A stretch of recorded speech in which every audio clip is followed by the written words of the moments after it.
In any case, hey, welcome everybody. Um,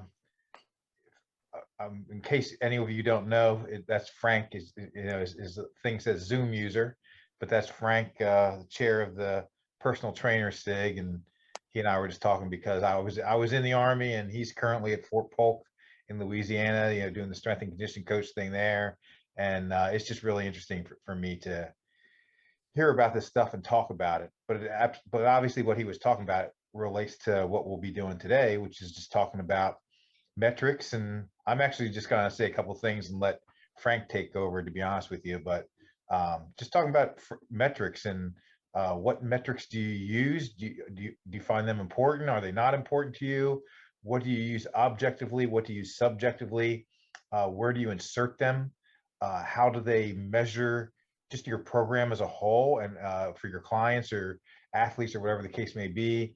And how do you measure progression and all that stuff? And hopefully this can be like a roundtable discussion and we can all just kind of learn from each other. And hopefully it'll be a really interesting experience. But with that said, since this is, Frank's the one that came up with this great topic. So Frank, if you don't mind, just kind of take over and just, how would you like to kind of get started with this and see it Yeah, going and just go from no, there? no, no. That was great. I mean, ultimately, I guess as I was talking to Jeff about this, something that I've seen in the industry over the many years I've been a party to this is, clients move and athletes. You only get so much time with them. They move and meander, but we as coaches don't necessarily get to see the fruits of our labor play out, right? We might get, and in this instance, since I'm working with the Army population, we might get that 19-year-old kid that grows to be, a 21, 22-year-old guy and matures physically. So his skill set gets, in terms of physical abilities and fitness level, increases, but that's not very good. That's not a very objective measurement system if we're relying on his hormones basically to peak to demonstrate effective, right? Like, what other modes or things can we insert to really measure metrics? The Army has a standardized test that they do, but as I was just discussing with Jeff, it doesn't take into many considerations: sex of the athlete, size of the athlete, or soldier, um, fitness level of the athlete or soldier. It really is just a gross, can you do X? And whatever X is, you're then given a score for it. Um, and a lot of times I've seen it over the years where strength coaches or personal trainers, they don't really do a check and balance and measurement system where it becomes very fruitful. There are tools that we use, like, for example, when I was a personal trainer and I ran my own business, we used the FMS to show ranges of motion increases and flexibility increases. However, people don't often stay around long enough to see the range of motion increase in terms of really increasing. It was, most of the time, it was a musculoskeletal issue where they didn't really utilize a muscle, so it was sort of underutilized and becoming a little bit more, the politically correct way I want to say is, dormant. And then once they start using it, elasticity comes back and range of motion increases. So it's not really, again, a fair way to measure your prowess as a strength coach. So I wanted to put it out there, and I had addressed it with Jeff about just talking about metrics: what you do use, what you don't use, how you insert them, when you insert them, why you insert them, why you chose one versus another. Just because I think, again, I wanted to make this a roundtable discussion. I didn't want to make it where I just presented on the idea of this stuff.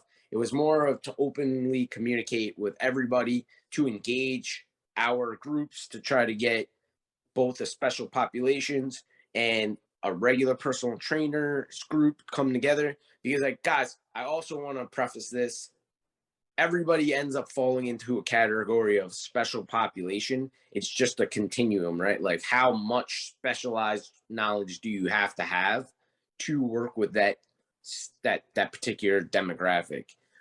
But at the end of the day, again, if you remember what Jeff talked about last time, was it's concepts. And if you can apply concepts, you can apply them pretty much across the board.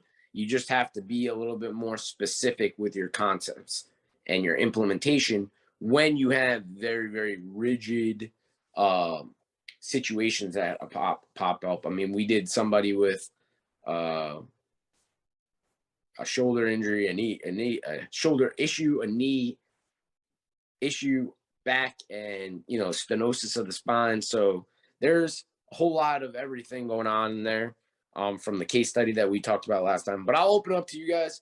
Whoever wants, you could chime in. Is there a particular metric that you really rely on or really enjoy that you use, that you've been able to recruit at any point in time to demonstrate to your clients your effectiveness? Go ahead, anybody, jump on. Hey, so is it all right if I jump in real quick? Because I'm gonna have to leave really fast. So I'll give a quick introduction. My name's Thomas Hammett. I'm a physical therapist. I know Jeff just a little bit through some stuff off to the side. Jeff and I are going to present at a conference next week together, actually, on building the bridge between PT and exercise for physical therapists. So in terms of metrics, I'm really integrated into a healthcare setting with certainly within the clinic, there's physical therapists, there's nutrition, we have medical fitness professionals. So a group of fitness professionals that practice within the clinic, and the appetite within the clinic network of physicians that refer to us, that we kind of have referral pathways between our clinic and those physicians, is really to see, some of the basic, like the most basic stuff, which, believe it or not, are people exercising on a consistent basis? Do they show up to the facility more than 1 to 2 to 0 times a week? So compliance with an exercise program at baseline. But then does it show meaningful benefit towards those health metrics that really are, again, the appetite of the physicians are to show, does exercise help this person with, maintaining their blood sugar at a safe level, and help with their blood pressure, and being able to demonstrate those numbers over time. Blood sugar is a lot harder, right? But blood pressure is a pretty easy thing to track. We ask all of our exercise professionals, though, to do a 1 rep max testing, or it's an estimate, like a 10 rep test for people that are in really tough shape, and endurance testing through a submax VO2 test that we do as well, and find a ton of benefit. Those are super motivating tests for people to see progress on the client side. And physicians love seeing that information too. So those are the numbers that we're using in our clinics right now, amongst some other things that can be more specific. If it's a pulmonary population, we use a 6-minute walk test pretty consistently. So there's some other specific tests we use too. But I thought I'd jump in and share and say that I love what you guys are doing. And I'm so sorry I have to run, but I have to jump off now. So thanks and bye. Yeah, Thomas, thanks a lot. Seriously. See you guys. Appreciate it. All right, take care. And before we jump into anyone else, let me just say, he's as some of you have heard me say before, I've been working alongside physical therapists for 17 years, some top of the line here in New York City. He's like none I've ever met. And I'm really glad that, unfortunately, had to leave. I'm really glad that he chimed in with that, because it's something that we, from a coach or physical or even personal trainer standpoint, tend to not really think about a whole lot. We're thinking more from the performance side, the strength side. And that's one of the reasons why I'm just glad that we were able to add a clinician to our executive council, because it's just a nice, fresh view and makes us think about it from a different perspective as well. Yeah, you know what? You have your metabolic stuff, and that stuff matters too, especially obviously from just not only general health, but from the clinician standpoint. And the fact that the truth is, we should be connecting with people's healthcare team and learn how to speak their language, and learn what metrics do they want, what outcomes do they want to see, and so that's part of the whole picture. But in any case, I'll shut up, and who wants to chime in next? Yeah, it's an open forum, guys, so anybody can talk. Anybody that has metrics that they like to use with clients or patients, and you know, the whys behind those metrics versus others. Obviously, Thomas just discussed metrics like the walk test or the treadmill test for VO2 max, which those are great assessments. In the sector that I'm in, they don't have anything to do with the treadmill, so that they would be impractical within my population. But yeah, those are all, we were discussing it like ad nauseum how we could implement these things, but we don't have enough treadmills to run with 4,000 soldiers, so it would be very hard to try to attempt that. And then you know, I don't know if you guys know anything about Louisiana. The roads aren't necessarily straight or flat. I'll leave it at that. I'm not going to say anything negative about the roads. They're just not. They're basically like New York City roads that are constantly under construction, except these are not under construction. They just exist. Oh man. But yeah, I mean, for like so like one of the things, you know, that clinicians get to utilize, and thank you, Claire. Clinicians can do goniometer test and joint range of motions, right? And like people can see my range of motion has, but like a lot of personal trainers, they don't have access to that. They aren't able to always talk to that team that gets, you know, the support team for the individual, because they're working at, you know, different types of gyms, or even if they're private, right? I know when I was a private business owner, I wasn't able to always talk to the doctors that were working with my clients. It was kind of like the client was the go-between. When my doctor said X, Y, and Z, I would then say, okay, I hear what your doctor's saying, but based on my understanding of what's going on with your body, I'm going to err on this way and not basically say, don't do it if it hurts you. We're going to work through some of those ranges of motion. We'll do it safe. We'll do it effectively. So you end up using like a box as a test, right? For a squat. A person can't do it because they just had knee surgery. Your box starts really high, and then slowly and gradually you drop it down to the point where now they're squatting with no box. While the doctor was like, no, they should never squat without a box, you just did it in a way that allowed them to do it. So you use that as a gauge to help. And then you got the person in the squat, and then obviously you can use weights and 1 rep maxes. Classically, that's what strength coaches want to do. Jeff, you can confirm or deny this, but we always want to talk about performance metrics like 1 rep maxes, or how fast did somebody move, or which are great because if that's the reason the person's going to see us, then those are great numbers to have as a weapon to demonstrate effectiveness. However, when you work with general population or people that are not necessarily savvy enough to care about those types of numbers, you got to try to figure out what's the best way to maneuver and explain the details of what we fall in love with. But how do you get somebody to be like, wow, I really see the progress is happening, besides just showing them, right? Like, we started at this position, you weren't able to do any of this, and now you're doing it for sets of 12 and sets of 8. Sometimes people don't care about those numbers either, right? So I was opening the idea or the conversation to, you know, metrics we use, why we measure what we measure, and are there simple tests that can assess that, you know, like whether it's a hanging from a bar or the plank test, right? Can you hold a plank for more than a minute, 2 minutes, 3 minutes, and like that be the barometer of success for certain individuals, of course, but not everybody's going to want to sit there for 20 minutes doing a plank. So Jeff, thoughts?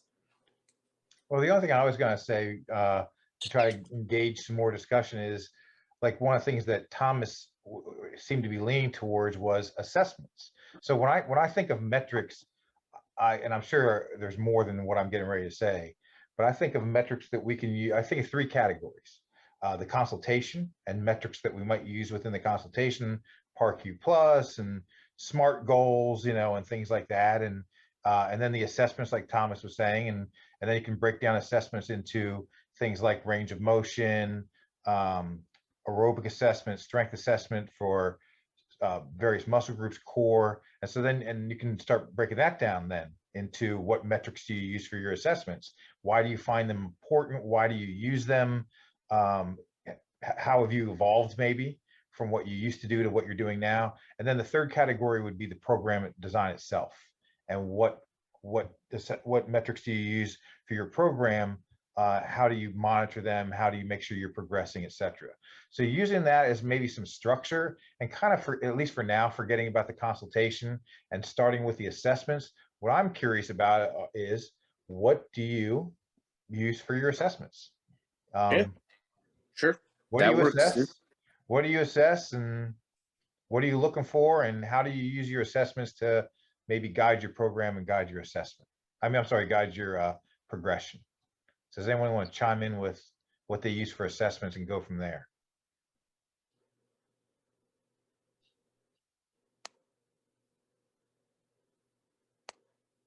Don't make me talk, man, because I can talk for the next 5 hours, and you don't want that. I mean, I'm always up to hear you talk, Jeff. I suppose Okay, I'll chime in. I can All right, share what good. I use. Yeah. Keith, you want to go first? Sure.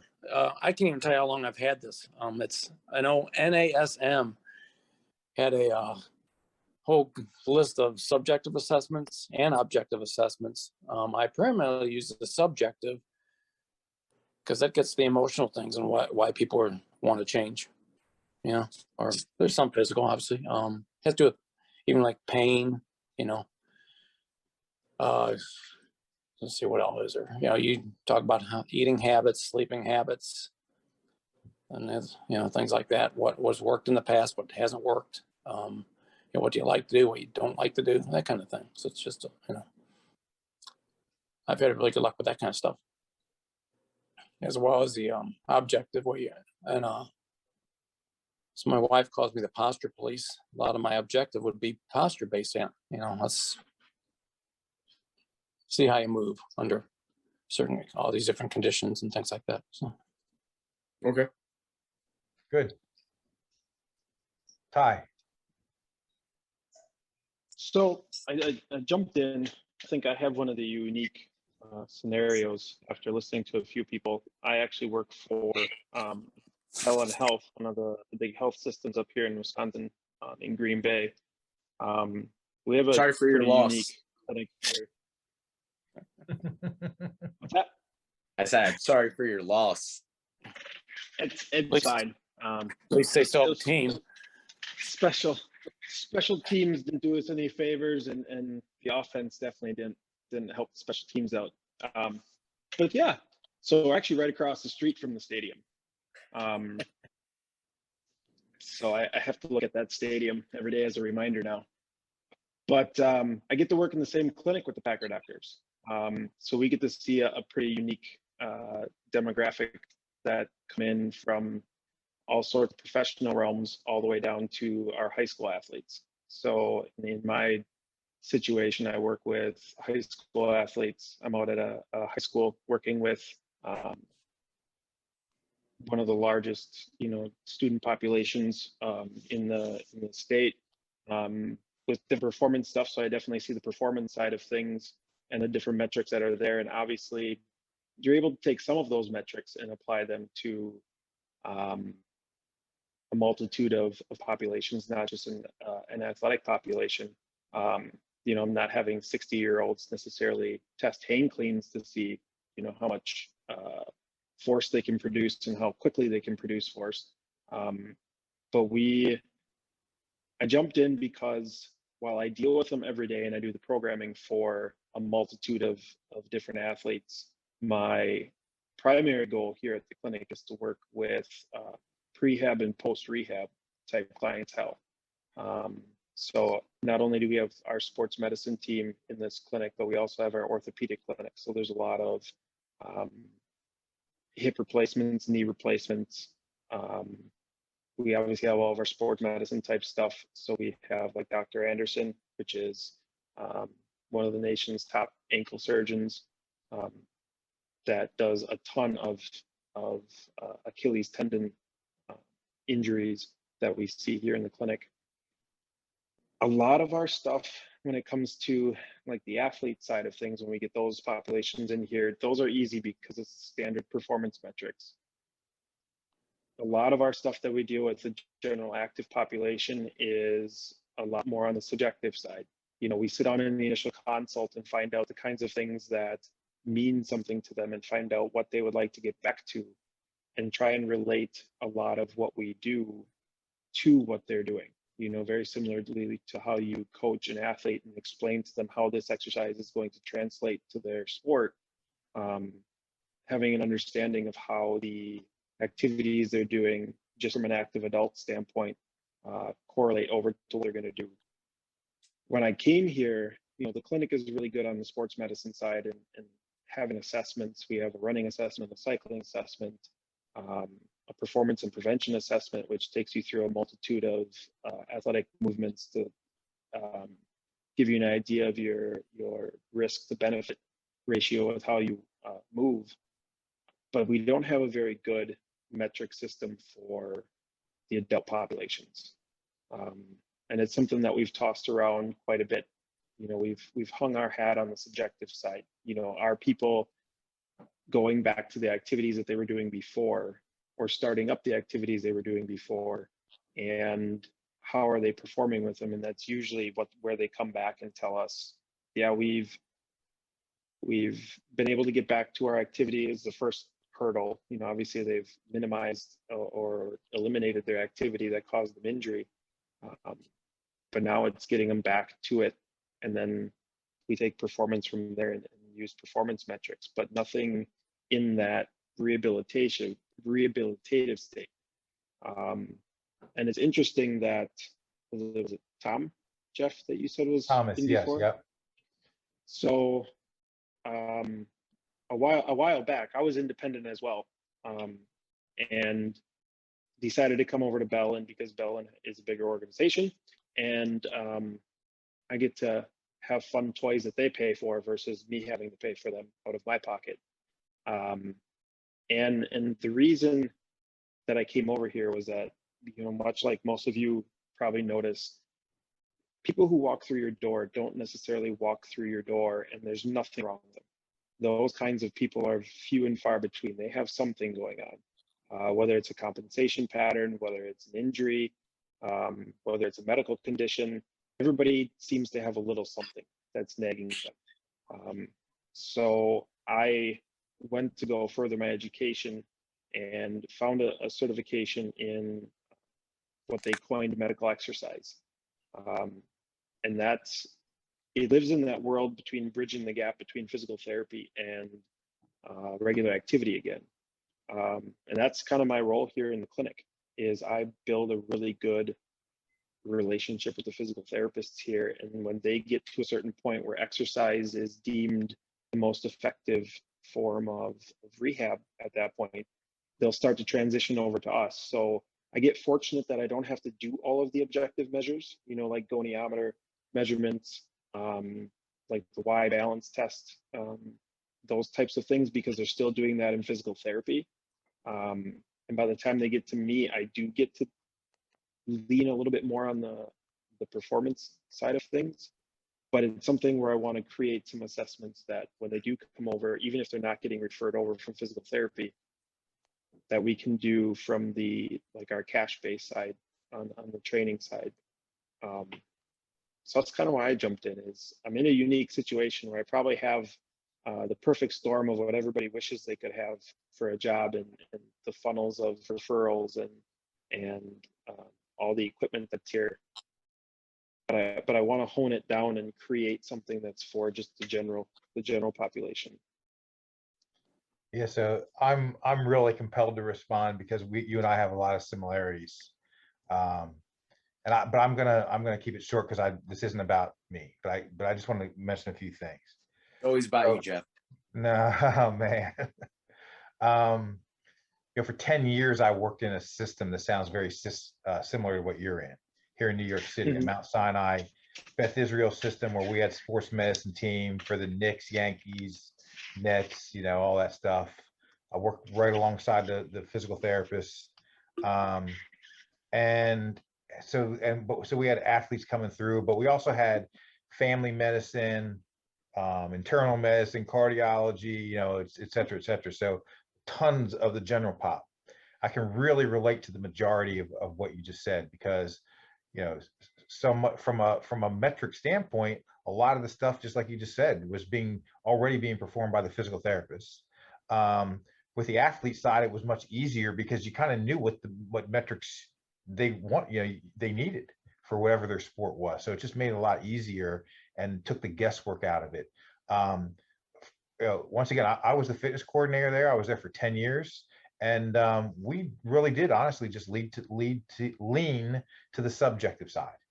And I'll also just say, I don't want to go into detail right now, but when I first started there and I was learning from the physiatrists and physical therapists, et cetera, I developed what at the time I thought was like this amazing, really comprehensive initial assessment. And I'm looking at posture, and I'm looking at gait, and I'm looking at movement, and I'm looking at force absorption, and I'm looking at ranges of motion and strength and blah, blah, blah, blah, blah. And over the course of my 10 years there, I actually really whittled it down. And the reason why I whittled it down, like a lot, and there's two main reasons why I whittled my assessment metrics down. One, and I can only speak for myself and the situation I was in, but one was because I found that it didn't really change the design of my program a whole lot, because I'm still strengthening every major muscle group in their body, no matter what's going on with them. And, I'm still periodizing them no matter what's going on. I'm going to shift things a little bit from a rep range standpoint, volume standpoint, blah, blah, blah. But my job is to, at least what I thought was to find where they're tight. And I actually did do joint range of motion assessment. I didn't use goniometer or inclinometer, but I did a joint range of motion assessment from great toe to neck and everything in between, because I wanted to get a sense of where's this person tight, where's their hypermobile, where are they hypermobile, where are they normal, where they have asymmetries, where they have apprehensions, et cetera, et cetera. And that was a major metric that I used. And so what I did was I just whittled things down, made sure that I was doing my job from a mobility and flexibility standpoint within their program design. But I really got rid of a lot of stuff, and it kind of just remained very subjective, to be honest with you. And I can understand. And the other reason why I didn't, why I whittled it down and didn't need it to be so comprehensive is because they were already being referred through the. In other words, I didn't have to sell myself. Like a lot of times you use metrics, at least from a personal training standpoint, because you want to sell yourself. You want to, that's kind of how I felt in the beginning. I want to be comprehensive because I want to show them that I'm smarter than everybody and that I can do, things that they've never even seen a trainer do before. And then we're going to go back and retest this stuff after 3 months and 6 months. And I just found that, you know what, they're actually cool. Most of my clients in the general pop are actually cool with just feeling better, my knees don't hurt going down the stairs anymore, all that stuff. And so it was a lot of just subjective stuff, or their blood panels every year or something like that improving. So I was in a very similar situation. I'm still in a clinical setting. It just isn't a hospital setting anymore. And I actually, at least in my experience, I don't think the subjective is so bad. It just depends on who's in front of you and what's going to motivate them, and that's part of what you got to figure out as a coach or a trainer.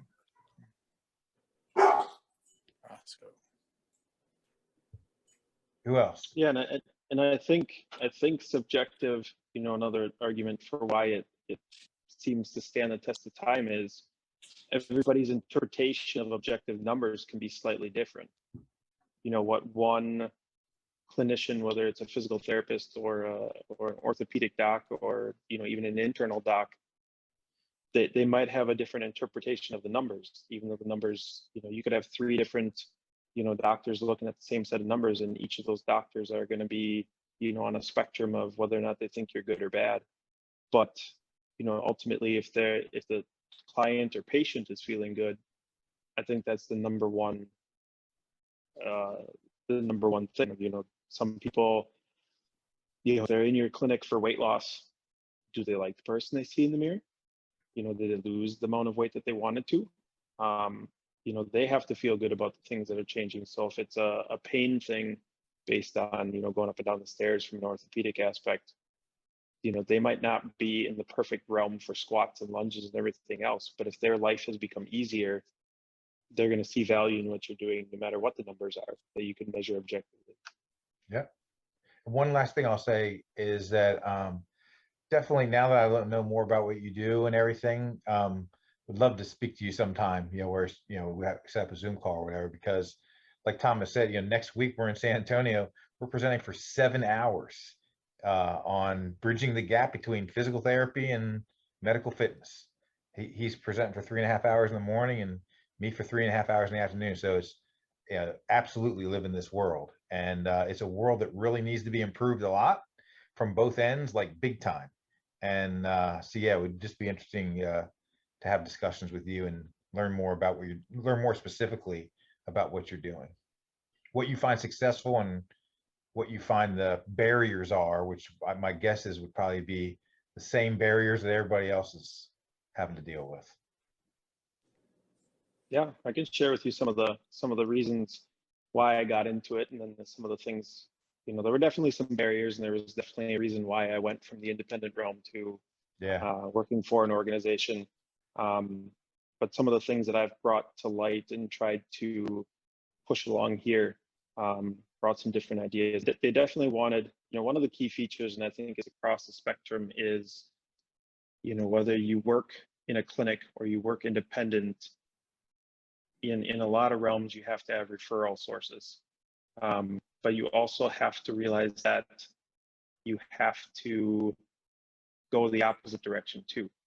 So refer back to them or give them a status update. So it's one thing that being in this clinic and working with the physicians that are here is a crucial thing, is to be in constant contact with the people that are on their care team, like we were talking about. That's right. So I, like you said, we rely a lot on other clinicians to do the objective measures. Like for me, it's a lot of physical therapy. But if they go in for a physical therapy visit, I have to go in and talk to that physical therapist and make time to go do that, or shoot them an email and still have that connection and not just rely on this segmented conversation between the client and myself, because they're going to listen to what matters to them and not necessarily give you the feedback of everything that their doctor or their physical therapist says. So even then, having that relationship when we do talk about whatever metrics we have, subjective obviously is straight on with the client or patient, but if you're going to do objective things or try to meet objective things, if you're partnering with a physical therapist, there has to be communication with that physical therapist. Otherwise, you won't know if you're doing a good job, and they won't know what you're doing and if you should make any changes. So yeah, so true. Who else wants to chime in with metrics that they use and how they affect your the design of your program progression and stuff like that, or any experiences related? We got a hand up. Yep. Becky, you have your hand up. Go ahead. Yeah, so I'm hearing a lot of subjective. Thank you for your politeness and raising your hand. But I was a teacher for 15 years, so I got to raise that hand. But I also, from my teaching side, I definitely bring over a lot of things. And in teaching, we always talk about formative and summative assessment. So I really think I'm always assessing a client from like the second I meet them and take them on a tour, just how they feel in the gym, to, maybe like today I just had more of what I would call a summative assessment, where one of my clients finished his first month of one-on-one training, and I sat him down to do a check-in and showed him objectively, like, week 1, you were doing 20-pound dumbbell RDLs. And at the end of the month, you were doing 65-pound barbell RDLs. So you went up 45 pounds, week 1 to week 4, and then like showed him all of his gains and his PRs. And then because I knew that he was kind of feeling uncomfortable in his body, and I knew that his weight had stayed the same and he had gone up in all his major lifts, and I knew he likes numbers, I invited him to do a body scan, and as expected, his body composition had changed favorably, and I knew that would give him a psychological boost. But I was not going to put him on that body scan or even probably suggest it unless I knew it was going to be in that direction, because I know how demotivating that can be for a client, where a lot of times in my gym I see, especially my managers, just kind of be like, oh, no matter what, put them on that body scanner, because if they feel bad, that's good for sales. And I just think that that's yucky. Like, I'm sure it could be, but it's kind of just a gross way to go about things. Maybe for some people it comes to a good motivating place, but I think coming from a more positive stance is usually more beneficial long term. So I think there's that kind of formative, summative thing. And then I think just recognizing the privilege that we have and the kind of power we have as trainers and coaches to realize that most clients are going to follow our lead. So if we're suggesting a high five assessment, they're going to see value in that, or they're going to feel like, oh, okay, this is a thing that I should be concerned about. Or like, if we suggest a body scan, they're probably going to follow our lead with that, for better or worse. So whether there might be some power dynamics or socialization or conditioning or gender dynamics going on there, I think is a really important thing for us to consider, and consider the individual in front of us and what they actually need or want. And what I liked what Ty said about, like, even an objective measure can be interpreted in totally different ways. So one person might look at that body scan result and be motivated by it, and one person might be demoralized by it and want to quit. So I think getting to that deeper why, and not neglecting the sort of subjective or formative along the way. Like, sometimes things are going really well with a client and I'll be like, oh, we don't really need that check-in. And then without fail, 1 or 2 weeks later, they're a little like off, or they're only coming once a week instead of twice a week. And then sure enough, we sit down, we recalibrate, remind them of their why, maybe get some numbers behind it if they're into that, and they're back on track again. So I think it's kind of a mix and a nuance and all of it. And as I've said to you in the SIG on Facebook, that's one I really like, that you bring the 15 years of teaching experience, and that's cool too, to kind of get that that different perspective that we all need to hear. It just kind of gives us a little bit more, a different perspective and some clarity, and like, oh, that's really cool. And maybe I need to do some of that stuff too. Yeah, and I think everybody kind of, if you think about it, you realize everything you're doing is an assessment.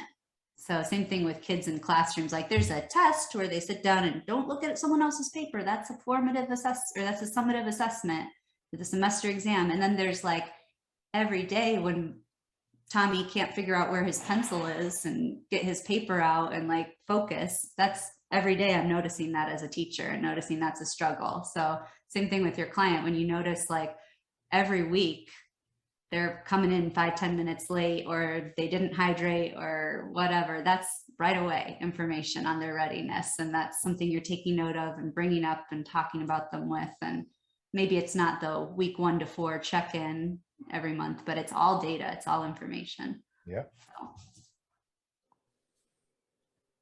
Who else? That's great.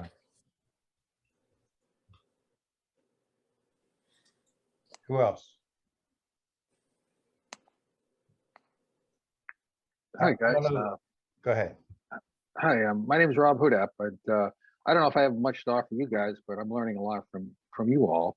But I work professionally as a rehabilitation counselor, so I work with people with disabilities getting employed and things. So as a trainer, I like to work with people with disabilities. It could be, anything. I've trained a guy with spina bifida for a bench press competition, a guy post-stroke, so he can move better, get in and out of the car, things like that. So I guess when I'm meeting with folks, it's like, as far as assessment, what is it you want to do? What is it you want to do? Like, for example, the guy with the stroke, he couldn't show me what he wanted to do, but he could tell me about it. And in essence, it's be able to cross his ankles and things like that and lift his legs up. So it was working with that and getting some exercises that he could do with me. And then while I was gone, and he was very consistent with doing them, because when I come see him, he made some great progress. And the goal for him was to be able to get in and out of the car effectively, so he could get on his scooter, so he and his wife could vacation. So I guess from my perspective, those are the kind of folks I like to work with. And also too, is like determining accommodations, what are some ways we can do differently? I mean, if you want to, for example, the guy who had spinal bifida was very short in stature, and for a bench press, he's on a bench, he can't touch the floor.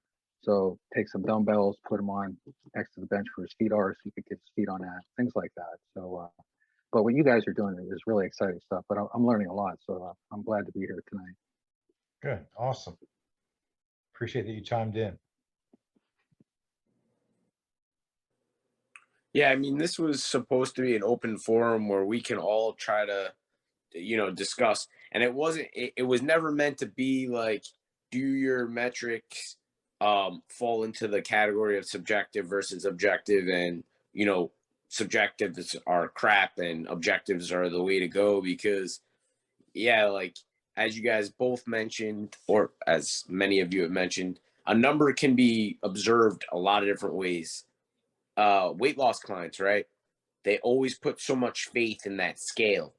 But I think everybody here knows, if you worked with a client that wants to lose weight, but maybe their body composition is changing and the scale is not changing, that the composition is actually a better representation of what's going on in their body than what the scale says.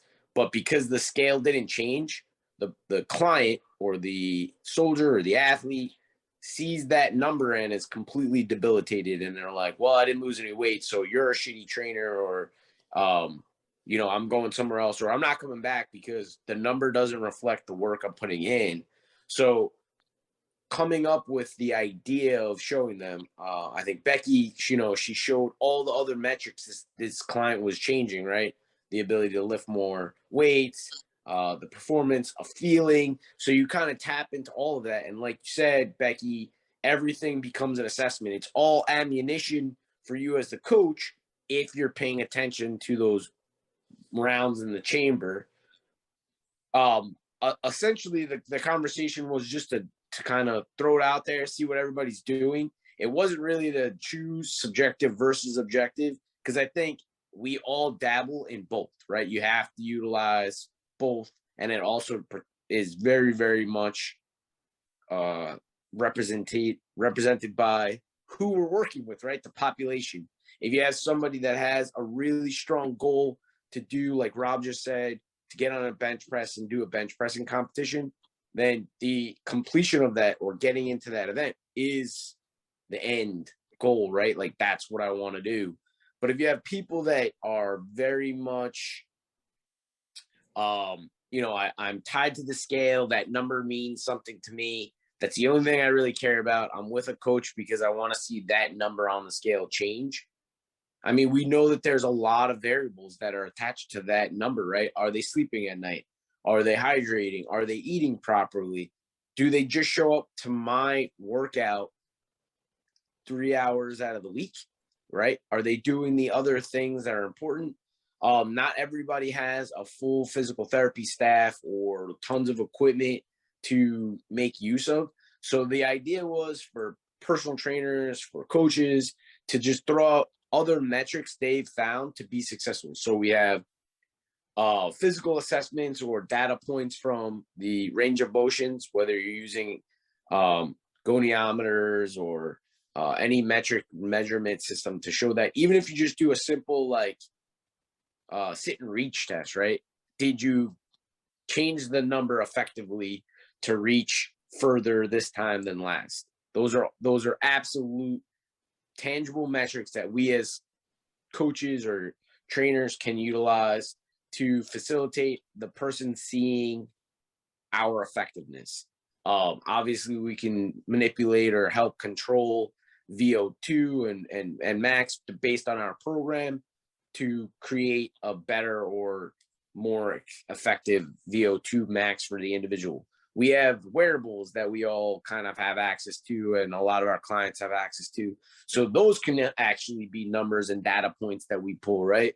Whether or not one workout, a person was able to stay in a certain heart rate or zone, and then on the next time they perform the same workout, whether you've changed that. So you can utilize a lot of those things too, right? That becomes both subjective and objective simultaneously, because you're asking a person how they feel, but also you have some kind of data point to attach to it. But yeah, it's great to hear all the different the metrics that you guys are using. it was never intended to be like, hey, Jeff, you use subjective, like that's absolutely wrong. Because again, it depends on the population you work with. So, I mean, that's really all I have. If anybody has anything they want to chime in and leave with some parting thoughts and actual metric or assessment they might run that everybody could use or learn from, or if you even want to share it, you can put your contact information in the chat, and everybody can take it as they want. Yeah, so I'm really happy and excited that you guys all jumped in and joined us. Hopefully, as Jeff and I develop new topics and thought processes, we'll get you guys more involved. Maybe next time I'll present and I'll look a little bit more official, like Jeff's was with PowerPoint and all the sweet slides. I'm just not going to be that person, I think, ever. I don't think I could talk for 3.5 hours, Jeff. So kudos to you, and I hope that you're able to do it. I have a feeling you'll be fine, but that's a long time. Yeah, unfortunately, I've become embarrassingly too good at it, and it's seriously, it's honestly, I wonder if I'm going to be able to fit everything I have into 3.5 hours, for real. One thing I wanted to say though before we part, because we talked a lot about assessments, but we didn't really talk much about like progression and stuff like that. And I just want to mention that even though I primarily work with general pop, older adults, 50s, 60s, 70s, 80s, who are coming with all the chronic disease, especially since I work in rehab setting, that come with all the knee, low back, hip, shoulder, neck issues, etc. I still, one metric that I'm huge on personally is knowing I'm trying to think of how to word this correctly, the strength standards for squats, deads, pulls, presses, etc., across the lifespan for male and female, and understanding where at least generally speaking, because there's, unfortunately for us, there isn't one place that we can go that's an accepted strength. For instance, some might say the cutoff for a squat between a beginner and intermediate is 1.2 times your body weight. Another one might say 1.5. And then in my experience, people will say, well, they'll act like, well, then we don't know. You can't really say, because they don't all say the same thing. I don't look at it that way. I look at it as, no, actually they're giving us a guide. And who cares if it's not exactly 1.2 or 1.5? At least we have a general idea of where it should be. And so I'm really big, even with people in their 50s, 60s, 70s, and 80s, in knowing, and fortunately for me, it allows me to throw advanced and elite out of the equation, because they don't care about that. I care about getting them out of a beginner range of strength if I can, or at least knowing what that metric is. That's a very important metric for me, knowing what those are. And obviously when they start with me, they're going to start way shy of that, and I'm not going to let them know. I'm not going to try to scare them or anything like that. I know what they are, but they don't know what they are. But at some point, as they're starting to move forward and they're starting to get closer, then I will educate them, and I'll let them know, because I'll use it as a way to motivate them and say, look, hey, I can tell you, but the for your age and your weight, the intermediate range for a deadlift is such and such, and look what you're doing. But I'm just a real big believer, since so many people are, I don't even know how to word it. Too many people are weak and deconditioned, and I feel it's my job as a coach to try to move them out of a beginner range of strength, or as close as I can to that. And the only way I'm going to know that objectively, or at least somewhat objectively, is to know my strength standards. And yep, I'm really big on that. Preach, because I'm right there with you. I love that stuff. Those are the numbers that matter to me, because I mean, for the Army, the population I'm working with, they have the standard, and it's like, are you anywhere near that?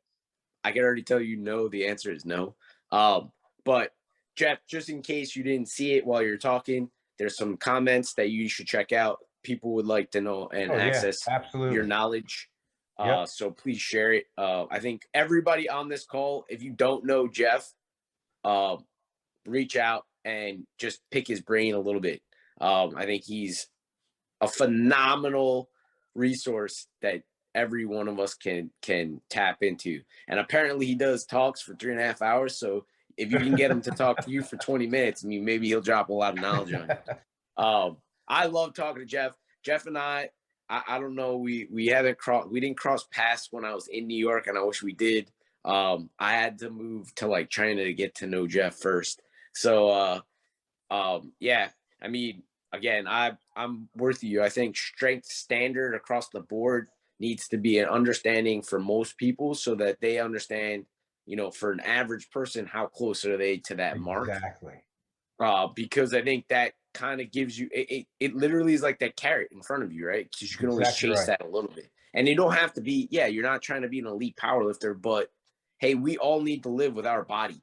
So if our body weight is something that we carry around, that goes up or down, depends on our situation.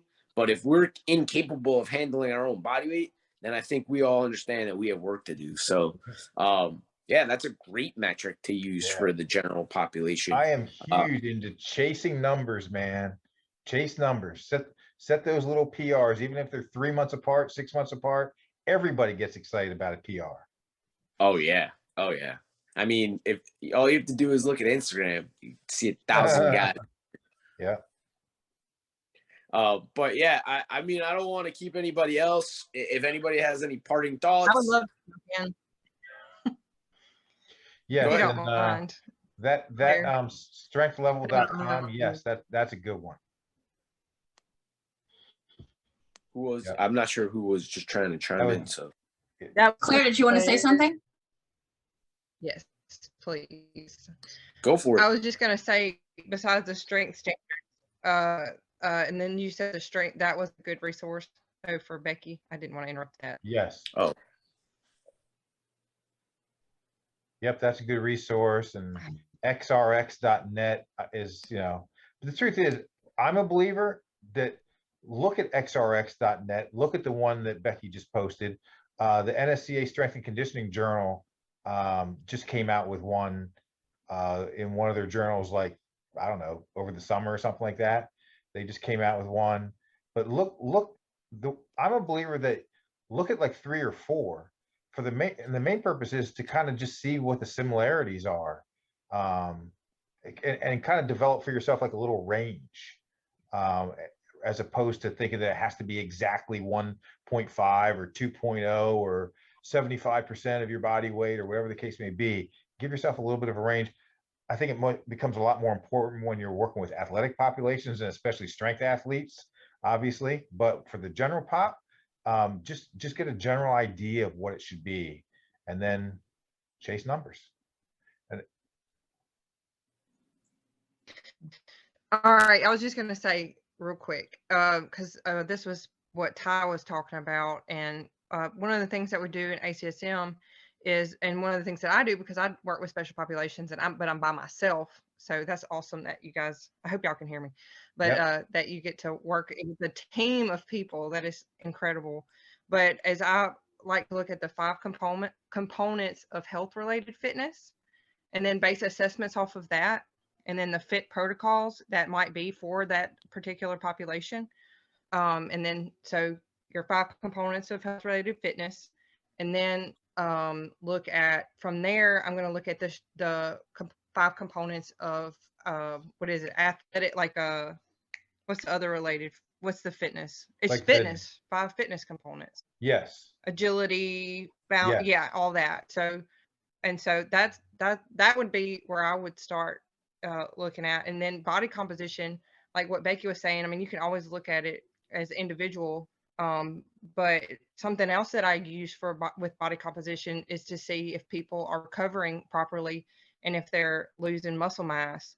So not only is that a motivator for change, but it can also be something that is a useful tool to see if the individual is recovering properly before I advance them on to, you know, heavier lifts and things like that, you know, assessing sleep. And then another thing, last thing, is I have a really good rapport with a therapist. So whenever you come in contact with people that have issues with body image or body dysmorphia and those types of things, which is kind of outside our scope of practice, instead of having to fix that, I'm going to refer them to my therapist that that they can get psychological help there. Anyway, that's all.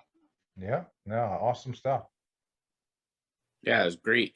I mean, again, if you're by yourself, networking and talking and building rapport with others that's another way to you build your team, right? We're building teams and networks of talking to other people that are in our industry, which then we can then have as resources to ask questions later. Knowing that Jeff has a very diverse background, but has access to physical therapists and the settings he's in and the education components of everything he's done becomes a resource that you can plug in at any point in time. So really appreciate everybody's conversation, metrics, thought processes. And again, my information's in the text or the chat. If anybody wants to chat offline or share or converse, I'm sure Jeff will do the same. But I think everybody here can get a hold of Jeff pretty easily. Jeff, any parting words? No, I'm just glad that we had this. I thought it was a great discussion. I just really love hearing,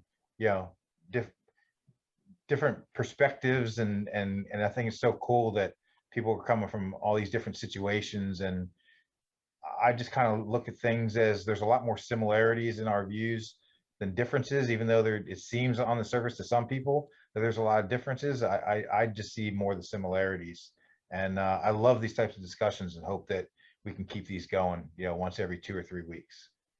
Yeah, absolutely. I'm definitely on board. You don't have to try to sell me, Jeff. You just send me the email. We set up the time. So I look forward to the next time we can talk.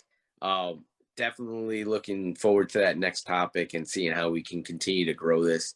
And guys, please, anybody that's on the call, if you can, tell your other friends or tell people in the industry to become a part of this so that we can get more knowledge share, right? We want to try to promote this and grow this. So please bring on others and, share the link so that they can watch the recording when Jeff and I post it. Yep.